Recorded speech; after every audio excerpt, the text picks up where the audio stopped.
Hello viewers, আসসালামু আলাইকুম। আপনারা কেমন আছেন? আশা করি ভালোই আছেন।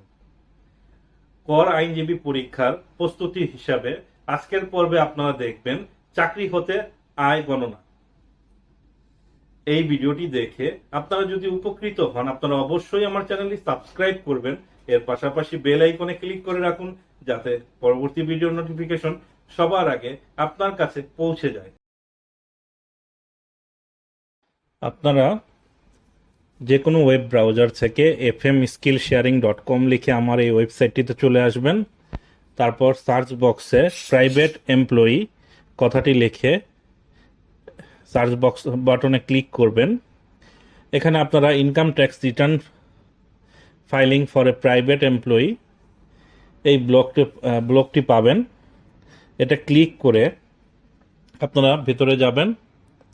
শুরুতে ব্লক রিলেটেড কিছু ইনফরমেশন আছে, যেমন আপনি যদি কোনো কোম্পানির নির্বাহী বা ব্যবস্থাপনা পদধারী কোনো কর্মচারী বা গণকর্মচারী হন, আপনাকে অবশ্যই রিটার্ন দাখিল করতে হবে। এছাড়াও অন্যান্য তথ্য দেয়া আছে। যেহেতু আমরা কর আইনজীবী নিবন্ধন পরীক্ষায় অংশগ্রহণ করতে যাচ্ছি, তো আমরা শুরু থেকেই এটা শিখব। সর্বপ্রথম আমরা দেখব চাকরি হতে আয়। ধারা 32 অনুযায়ী চাকরি হতে আয় অর্থ প্রাপ্য বা প্রাপ্য কোনো আর্থিক প্রাপ্তি, বেতন ও সুযোগ সুবিধা। কর্মচারী শেয়ার স্কিম হতে আয় কর অনার্পিত বকেয়া বেতন, অতীত বা ভবিষ্যতে কোনো নিয়োগকর্তা হইতে প্রাপ্ত কোনো অঙ্ক বা সুবিধা। নিম্ন বর্ণিত বিষয়গুলো এতে অন্তর্ভুক্ত হবে না। আপনি যদি শেয়ার হোল্ডার পরিচালক না হন, এরূপ কোনো কর্মচারী যার হার্ট, কিডনি, চক্ষু, লিভার, ক্যান্সার অপারেশন ইত্যাদি চিকিৎসা ব্যয় যদি কোনো অফিস বহন করে, সম্পূর্ণরূপে কেবল চাকরির দায়িত্ব পালনের জন্য প্রাপ্ত এবং ব্যয়িত যাতায়াত, ভ্রমণ ভাতা, দৈনিক ভাতা। তো এই ধারার উদ্দেশ্য পূরণকল্পে বেতন অর্থ কর্মচারী কর্তৃক চাকরি হতে প্রাপ্ত যে কোনো প্রকৃতির অঙ্ক। নিম্নবর্ণিত বিষয়গুলো ইহা অন্তর্ভুক্ত হবে। আসুন আমরা জেনে নিচ্ছি। বেতন, মজুরি, পারিশ্রমিক, যে কোনো ভাতা, ছুটি ভাতা, নগদায়ন ভাতা, বোনাস, ফি, কমিশন, ওভারটাইম। অগ্রিম বেতন,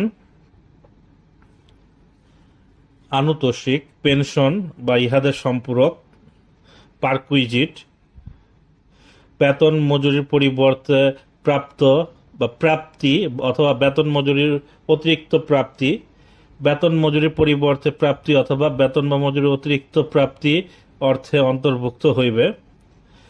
মানে এটা আরো ভেঙে বলছে যে চাকরি অবসর গ্রহণকালে প্রাপ্ত কোনো ক্ষতি পূরণ বা চাকরি ভবিষ্যৎ তহবিল বা অন্য কোনো তহবিল হতে কর্মচারীর অনুদানের অংশ ব্যতিরে অবশিষ্ট অংশ।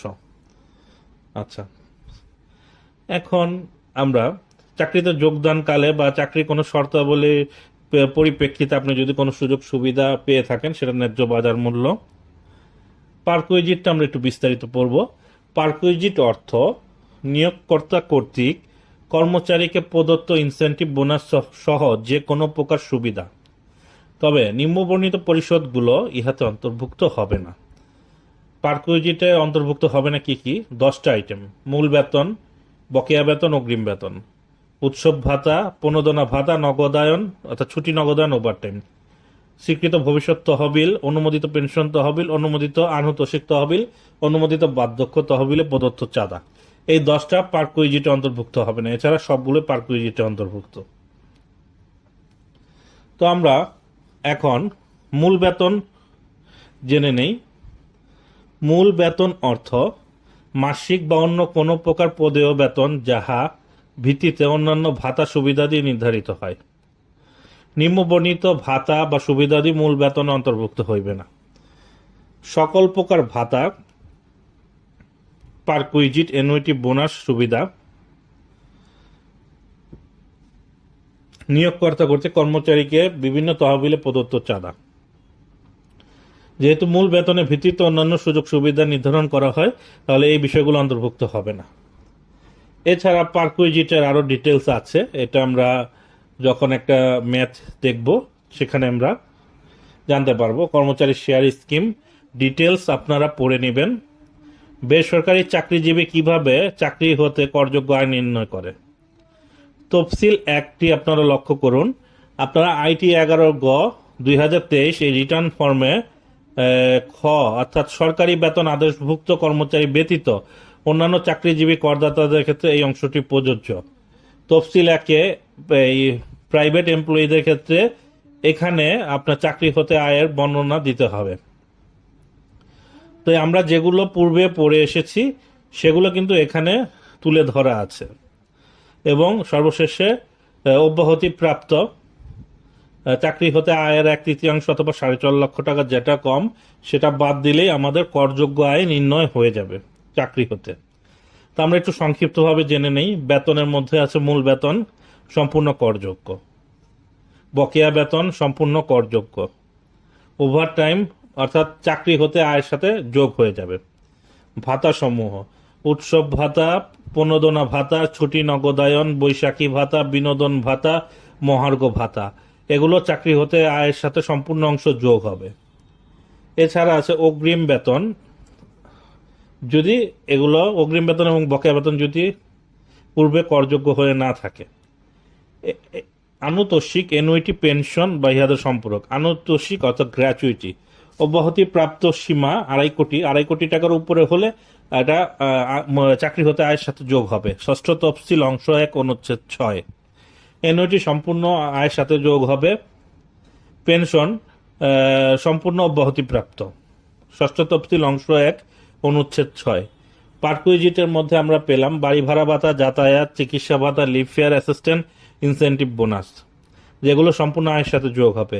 বেতন বা মজুরির পরিবর্তে প্রাপ্ত অতিরিক্ত অর্থ কর্মচারী শেয়ার স্কিম হতে আয়। আচ্ছা, আবাসন সুবিধা দুইভাবে পাওয়া যেতে পারে। যদি আপনাকে বিনামূল্যে আবাসন সুবিধা দেওয়া হয় তাহলে সেই বাড়িটির বার্ষিক ভাড়া মূল্য আপনার মোট আয়ের সাথে যোগ হবে।